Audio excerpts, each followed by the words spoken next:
there are moments in history that continue to haunt humanity long after they have passed. Events so devastating that generations continue to ask the same difficult question. How could ordinary people become part of something so cruel?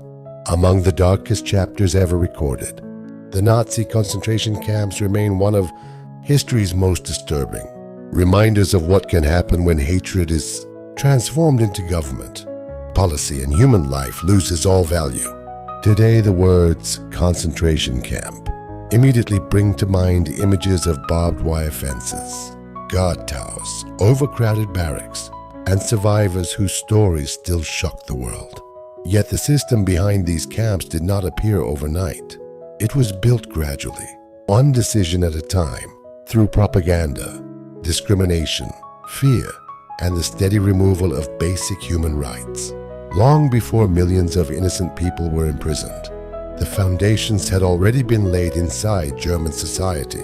When Adolf Hitler became Chancellor of Germany in January 1933, the country was struggling with economic hardship, political instability, and the lasting effects of the First World War.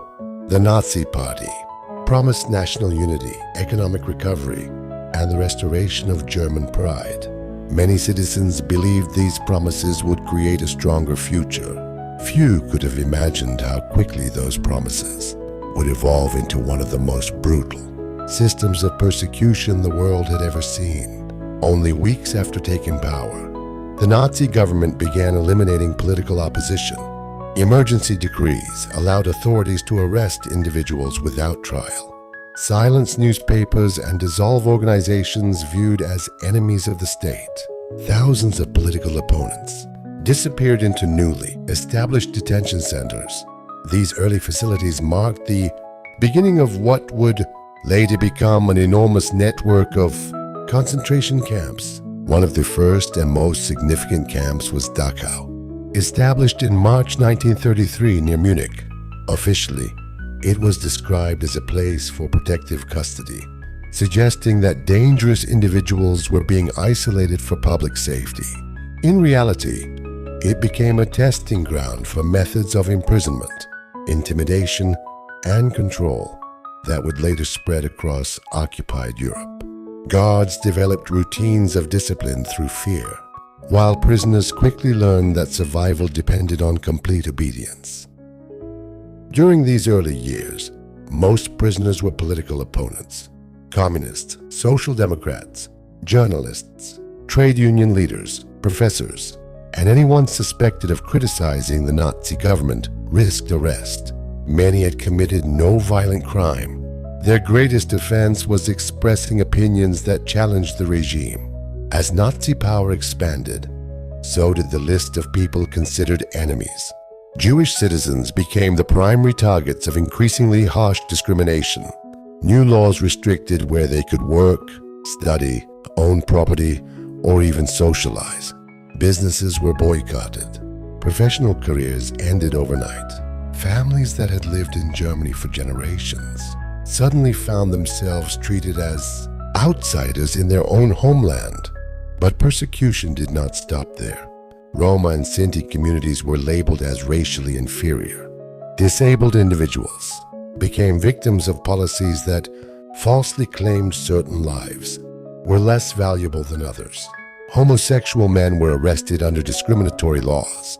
Jehovah's Witnesses were imprisoned for refusing military service and declining to swear.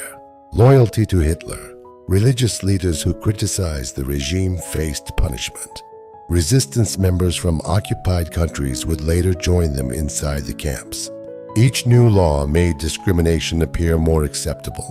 Every restriction seemed temporary to some observers, while others remained silent out of fear. Looking back today, historians often point out that the destruction of freedom rarely begins with violence alone. It begins when injustice becomes ordinary and when people grow accustomed to seeing neighbors treated differently. The Nazi government understood the power of propaganda better than almost any regime before it. Newspapers, radio broadcasts, films, school textbooks, and public speeches repeated the same carefully designed messages day after day. Jewish people and other minority groups were falsely blamed for Germany's problems. They were portrayed not as fellow citizens, but as threats to the nation's future. When people hear the same message repeatedly, especially during times of uncertainty, lies can begin to resemble truth. This relentless propaganda created an atmosphere in which discrimination seemed justified. To many ordinary Germans, while not everyone supported these ideas, enough people accepted them or remained silent that the regime faced little resistance as it expanded its policies. By the late 1930s, the camp system had grown significantly. New camps appeared across Germany, each operating under increasingly strict control by the SS. Prisoners were transported in overcrowded trains with little food or water. Families were often separated without warning. Many had no idea where they were being taken or whether they would ever return home. The arrival process itself was designed to destroy hope from the very beginning. As prisoners stepped off the trains, guards shouted orders that many could barely understand. People were forced into lines within seconds. Personal belongings were confiscated almost immediately. Suitcases were labeled with names that their owners would often never see again. Wedding rings, watches, photographs, letters from loved ones, children's toys, and treasured family possessions disappeared into warehouses, controlled by the authorities. For many prisoners, these objects represented the last connection to the lives they had once lived. Losing them was not simply a matter of property. It was the beginning of losing identity itself. Men, women, and children were frequently separated. Parents desperately tried to keep hold of their children, while husbands and wives exchanged final glances without knowing they might never meet again. In countless survivor testimonies, these moments remained among the most painful memories of their entire lives. Next came registration. Prisoners were ordered to remove their clothing completely. Their hair was shaved. Medical examinations were often little more than brief inspections, intended to determine whether someone appeared capable of working. Instead of being addressed by name, many prisoners were assigned identification numbers. Striped uniforms replaced ordinary clothing, making everyone appear almost identical. The process served an important psychological purpose. The Nazis sought not only to imprison people physically, but also to erase their individuality. A person's profession, education, achievements, family history, and dreams no longer mattered. Doctors stood beside factory workers. Teachers stood beside musicians.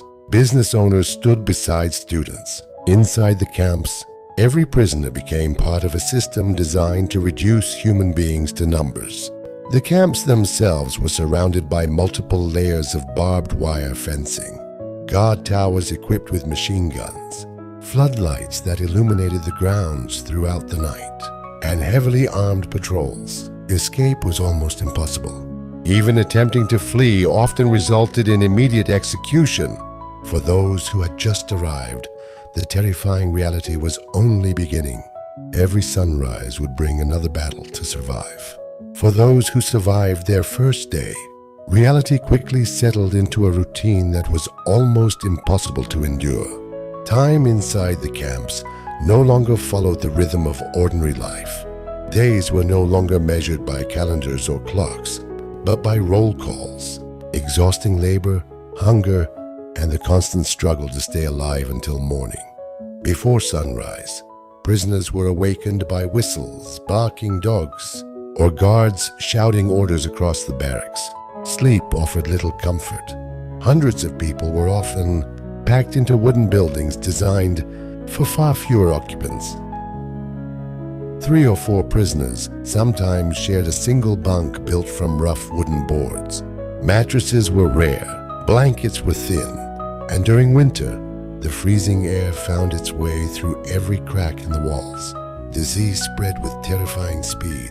Typhus, tuberculosis, dysentery, pneumonia, and countless infections became constant companions inside the camps.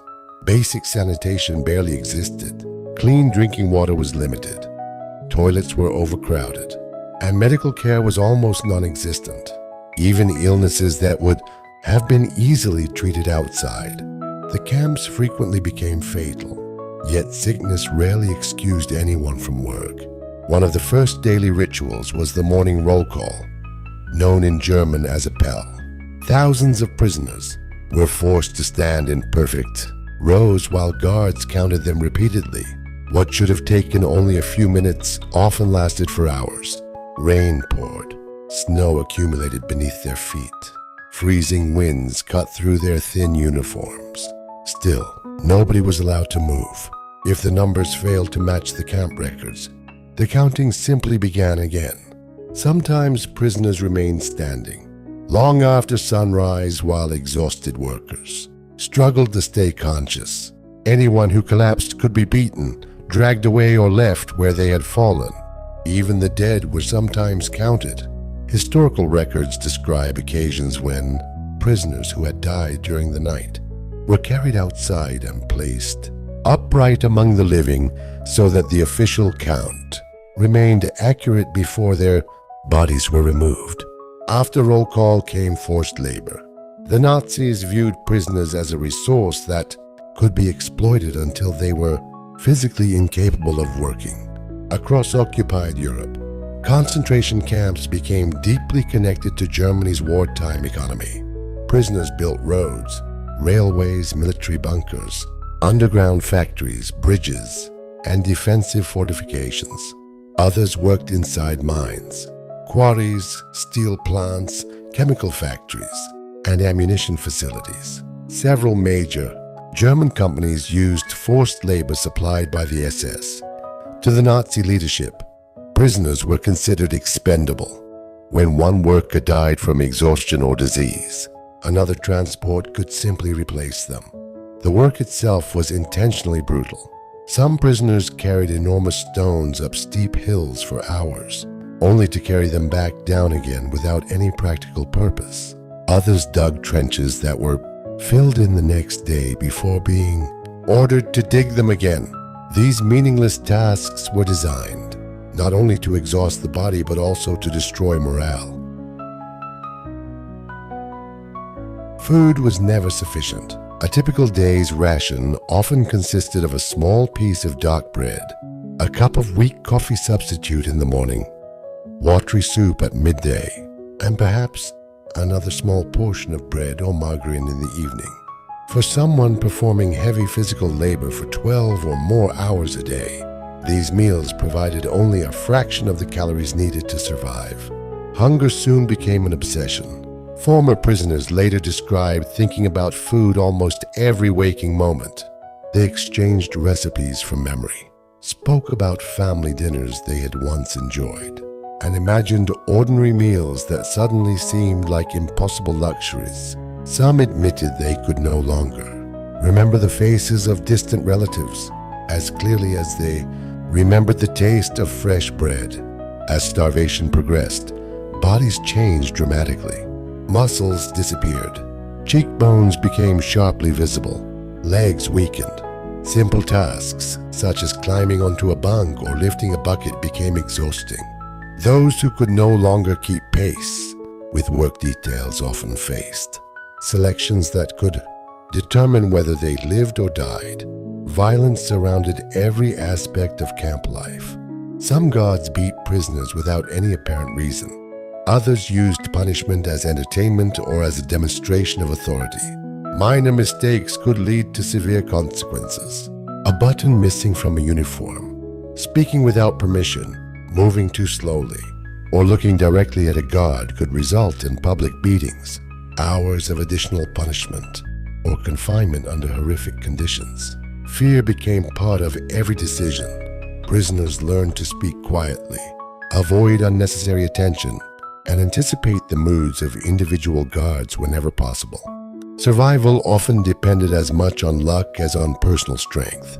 Yet even in such unimaginable conditions, small acts of humanity continued to exist. Prisoners secretly shared pieces of bread with those who were weaker. Doctors imprisoned inside the camps sometimes risked their own lives to care. For the sick, despite having almost no medicine, skilled workers quietly repaired worn-out shoes or clothing for fellow prisoners. Teachers organized whispered lessons for children whenever an opportunity appeared. Religious believers prayed together in secret despite the danger of punishment. These acts did not change the system, but they reminded prisoners that compassion had not completely disappeared. Friendships became another form of survival. Many survivors later explained that hope often came from another prisoner rather than from the possibility of liberation. Encouraging words, shared memories, or simply knowing someone still cared. Whether you lived through another day could make an enormous difference in circumstances designed to erase all hope. The Nazis attempted to reduce prisoners to numbers. The prisoners fought to remain human. Not everyone inside the camps wore an SS uniform. Certain prisoners, known as kapos, were assigned supervisory roles over work details or barracks. Some used their positions to protect fellow inmates whenever possible. Others became notorious for extreme brutality, hoping that cooperation with the authorities would improve their own chances of survival. This created painful moral dilemmas that survivors continued to wrestle with long after the war had ended. Inside an environment deliberately built around fear and deprivation, the line between victim, survivor, and reluctant participant could become tragically complicated. As the Second World War expanded across Europe, the number of deportations increased dramatically. Train after train arrived carrying frightened families from Poland, France, the Netherlands, Hungary, Greece, Yugoslavia, the Soviet Union, and many other occupied territories. With each passing year, the camp system grew larger, more organized, and more deadly. Among all these camps, one name would eventually become known around the world as the ultimate symbol of the Holocaust. Auschwitz, what began as a detention camp, evolved into a vast complex unlike anything history had seen before, a place where forced labor, starvation, medical experimentation, and industrialized mass murder existed side by side. For countless prisoners arriving through its gates, the journey that had begun on crowded trains was about to enter its most horrifying chapter. For many people, one name has become inseparable from the horrors of the Holocaust. Auschwitz, located in occupied Poland. Auschwitz was not a single camp but a vast complex consisting of several main camps and dozens of satellite facilities. It combined forced labor with systematic mass murder on a scale the world had never witnessed before. As transports arrived, prisoners stepped onto the railway platform carrying the few belongings they had managed to bring. They had already endured days inside overcrowded cattle cars with almost no food, little water, and no understanding of what awaited them. Within minutes of arriving, families were ordered into separate lines. An SS officer would make a decision that often lasted only a few seconds. Those who appeared strong enough to work were sent in one direction. The elderly, many women with young children, people who were visibly ill, and others considered unable to work were sent in another. Most had no idea that this simple gesture determined whether they would remain alive for a time or be killed. Almost immediately, those selected for labor entered the camp system, where starvation, disease, violence, and exhaustion claimed countless lives. Others were told they were being taken to shower facilities before beginning their new lives. Instead, they were led into gas chambers. Victims were instructed to remove their clothing and personal belongings to reduce panic. Many were told they would receive food or medical examinations after bathing, believing they would soon be reunited with their families. Many carefully folded their clothes, hoping to find them again later. The doors were then sealed. A toxic chemical known as Zyklon B was introduced into the chamber, releasing poisonous gas that caused death within minutes. Afterward, specially assigned prisoner units, working under constant threat of death themselves, were forced to remove the bodies before the chambers were prepared for the next group. The victims came from across Europe. Entire communities disappeared. Children who had barely begun their lives. Parents trying to protect their families. Grandparents, students, doctors, musicians, teachers, artists, and countless ordinary people were murdered simply because the Nazi regime believed they did not deserve to exist. Auschwitz was not the only place where these crimes occurred, but it became the largest symbol of the Holocaust because of the scale of the killings carried out there. Not all suffering inside the camps came through forced labor or the gas chambers. Some prisoners became victims of medical experiments that completely ignored even the most basic principles of human dignity. Among the most infamous figures was SS physician Josef Mengele, who conducted experiments primarily on twins, children, and people with unusual physical characteristics. Survivors described procedures performed without proper anesthesia, along with examinations that caused lasting physical and psychological trauma. These experiments had little genuine scientific value. Instead, they reflected the Nazi obsession with racial ideology and their willingness to sacrifice innocent lives in pursuit of pseudo-scientific beliefs. As the war gradually turned against Germany, the situation inside the camps became even more desperate. By late 1944 and early 1945, Allied forces were advancing from multiple directions. The Nazi leadership attempted to destroy evidence of its crimes by burning documents, demolishing facilities, and evacuating prisoners before liberation could take place. Thousands of prisoners were forced to leave the camps on what later became known as the death marches. Weak, starving, and often without adequate clothing, they were driven across long distances during the freezing winter months. Anyone unable to continue was frequently shot where they fell. For many, survival depended on enduring one final nightmare before freedom arrived. In January 1945, Soviet forces reached Auschwitz. What they discovered shocked even experienced soldiers. Rows of abandoned barracks, mountains of shoes, suitcases marked with family names, eyeglasses, children's toys, human hair stored in enormous quantities, and thousands of survivors who were so weak that many could barely stand. The liberation of Auschwitz did not immediately end suffering. Across Europe, Allied armies continued freeing camps over the following months, each revealing scenes of starvation, disease, and unimaginable loss. Medical teams worked desperately to save those still alive, but many prisoners died even after liberation because their bodies had been pushed beyond recovery. When the war finally ended in Europe in May 1945, the full scale of Nazi crimes gradually became known to the world. Historians estimate that approximately 6 million Jewish men, women, and children were murdered during the Holocaust.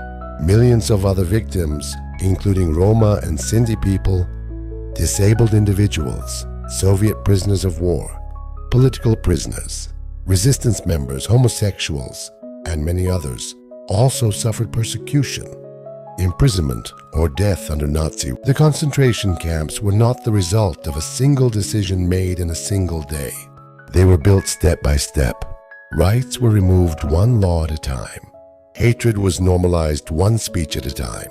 Silence allowed cruelty to grow one moment at a time. That may be the most important lesson history offers us.